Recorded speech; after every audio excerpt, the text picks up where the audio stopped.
I don't think it was a slider that Shohei Ohtani hit for his 50th home run. Bloop, bloop. Darren Rovell, founder of Collect, he's been following the Shohei Ohtani 50th home run ball, and it was up for auction, going to auction, then maybe it was not, and maybe it's back. So Darren Rovell joining us on the program to update us. Where do we stand with Shohei Ohtani home run ball number 50 going to auction? Dan, we are 1 hour and 13 minutes away from the auction starting. Ooh. So what happened was last Thursday, I think a lot of people, like, history came so quick that I think a lot of people didn't know. Like, people were not going to the game to watch the 50-50 happen, right? Day game, Marlins, they're getting ready to go to Dodger Stadium for a 6-game homestand. He's not going to do it. He wouldn't even do, he won't, he's not even going to try. So I don't think fans were ready. And obviously he hits a home run in the 6th, so he's 49. And then he hits a home run in the 7th, he's stolen 2 bases. So it became 50-50. I don't think everyone, when that went into the left field, I don't think a lot of people really were aware. You know, when you're at a game, you don't know. So it goes in, guy has a chance to catch it, misses, falls down. Guy comes across, looks like he has it, and then there's kind of a scrum with him and a kid, and he picks it up and he holds it, and then he goes away and it's his ball. But soon after, the kid said, I had it, and he wrestled it out. Now, this might be a little bit too long, but it's really good, so you'll have to cut a commercial. Okay, so in 2001, when I was covering the Barry Bonds home run story, where for 2001, it was 73, the 73 one. Guy caught it. There was then a scrum, and another guy picked it up. The court ruled that both of them had possession and both of them owned it, because the guy who wound up with it didn't assault the guy who caught it. He didn't touch him. There was a scrum. He lost it technically, and then he had it. So you have 2 owners. Here, it's hard to say there's 2 owners. There's one guy who caught it, or one guy who had it originally, and there's one guy who stole it.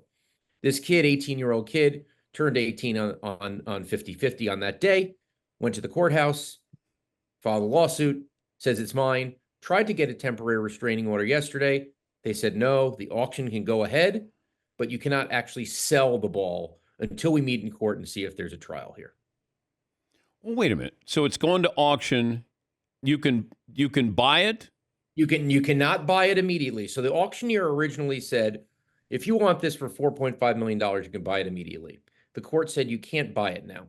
You can bid on it, and you can bid on it until the auction closes on October 16th. The next hearing is October 10th. So we'll take all the bids. Okay. On October 10th, we'll talk about whether this goes to trial or not.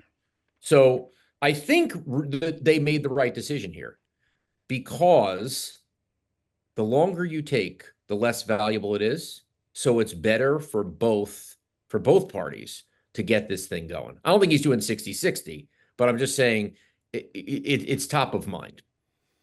Bidding starts at 12 noon. No, money-wise. $500,000, which means with the buyer's premium, which is the extra cost you have to pay, it's $610,000. So with the first bid, it'll be the 6th most valuable home run ball ever, behind McGuire 70, so that was $3 million. The Judge 62, $1.5 million. There was a Babe Ruth 1933 All-Star home run, $805,000, missing one. But then there's Hank Aaron's final home run ball that sold for $650,000. So with one bid, this is the 6th most valuable home run ball of all time. What's McGuire's home run ball worth? Probably 150 grand. Okay. One that sold for $3 million. I will say this though. Todd McFarlane bought a bunch of those balls for $5 million. He got $25 million in publicity, and he would have got $100 million if it was in the social media era. So let's write off those costs. He was doing the Spawn thing. He was getting into figurines and sports figurines. So I think he got his money's worth. What's Bond's ball worth now?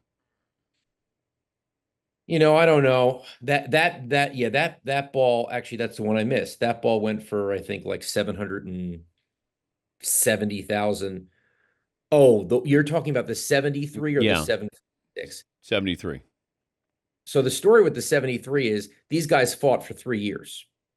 And it was probably worth $1 million when they started. And at the end, it sold for 225,000, and then they had to split it. Oh. So it was 225 back then. I don't think a lot of people are buying it, but those guys probably had a net loss when you consider all their lawyer fees. Good to talk to you. Thanks for joining us, Darren. That's Darren Rovell, founder of Collect, CLLCT, and he'll be following that auction. Yeah, I didn't know that you had to wait. You can bid on this, but you got to wait a few weeks before being able to take it home.